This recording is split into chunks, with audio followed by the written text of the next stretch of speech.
All right, so I'm going to read Genesis 39. Joseph and Potiphar's wife.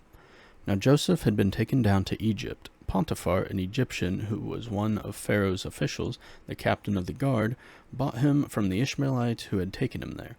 The Lord was with Joseph, so that when he prospered, and he lived in the house of the Egyptian master.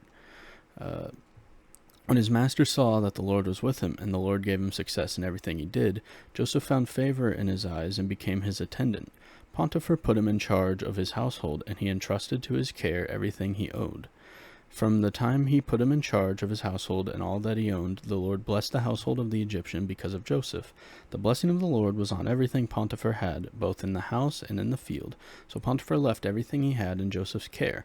With Joseph in charge, he did not concern himself with anything except the food he ate. Now Joseph was well built and handsome, and after a while his master's wife took notice of Joseph and said, "Come to bed with me." But he refused. "With me in charge," he told her, "my master does not concern himself with anything in the house. Everything he owned he has entrusted to my care. No one is greater in this house than I am. My master has withheld nothing from me except you, because you are his wife. How then could I do such a wicked thing and sin against God?" And though she spoke to Joseph day after day, he refused to go to bed with her or even be with her. One day he went into the house to attend to his duties, and none of the household servants was inside. She caught him by his cloak and said, "Come to bed with me." But he left his cloak in her hand and ran out of the house. When she saw that he had left his cloak in her hand and had run out of the house, she called her household servants. "Look," she said to them, "this Hebrew has been brought to us to make sport of us. He came in here to sleep with me, but I screamed. When he heard me scream for help, he left his cloak beside me and ran out of the house."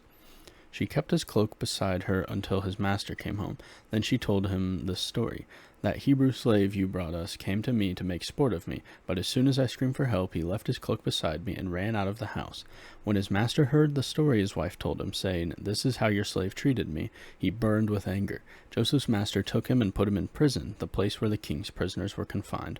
But while Joseph was there in prison, the Lord was with him. He showed him kindness and granted him favor in the eyes of the prison warden. So the warden put Joseph in charge of all those held in the prison, and he was made responsible for all that was done there. The warden paid no attention to anything under Joseph's care, because the Lord was with Joseph and gave him success in whatever he did. So that was Genesis 39.